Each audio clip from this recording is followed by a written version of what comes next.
नमस्कार दोस्तों।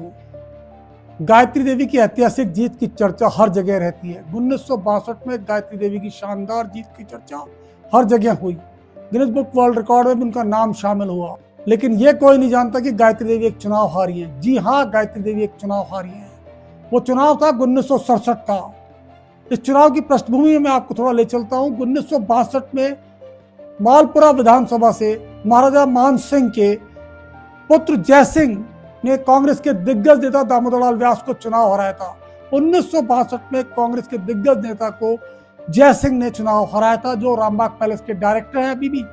उन्होंने चुनाव हराया 1962 में।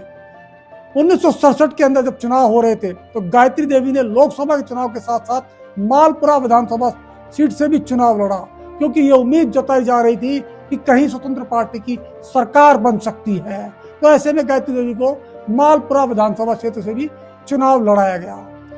इस चुनाव के अंदर दामोदर लाल व्यास ने गायत्री देवी को चुनाव हराया, जो कि अपने आप में एक ऐतिहासिक घटना है। शायद बहुत कम लोगों को मालूम है कि गायत्री देवी 1967 के अंदर मालपुरा विधानसभा क्षेत्र से दामोदर लाल व्यास से चुनाव हारी थी। और इस चुनाव हारने के बाद जब कांग्रेस की सरकार बनी, जो परिणाम आए थे बहुत बिल्कुल निकट थे, लेकिन उसके बाद जब कांग्रेस की सरकार बनी तो दामोदर लाल व्यास को इसके लिए पुरस्कृत किया गया और दामोदर लाल व्यास को गृह मंत्री बनाया गया। तो गायत्री देवी अपने जीवन में कोई चुनाव हारी है तो सिर्फ एक चुनाव हारी है 1967 के अंदर मालपुरा विधानसभा से। लेकिन ये ध्यान रहे, 1962 के अंदर दामोदर लाल व्यास को जय सिंह ने चुनाव हराया था।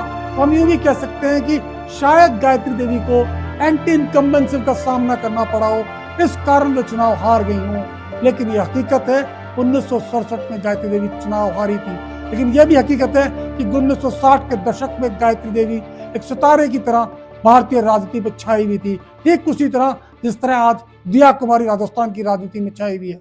और बहुत सारी जानकारियों के साथ आपसे फिर मिलूंगा। नमस्कार।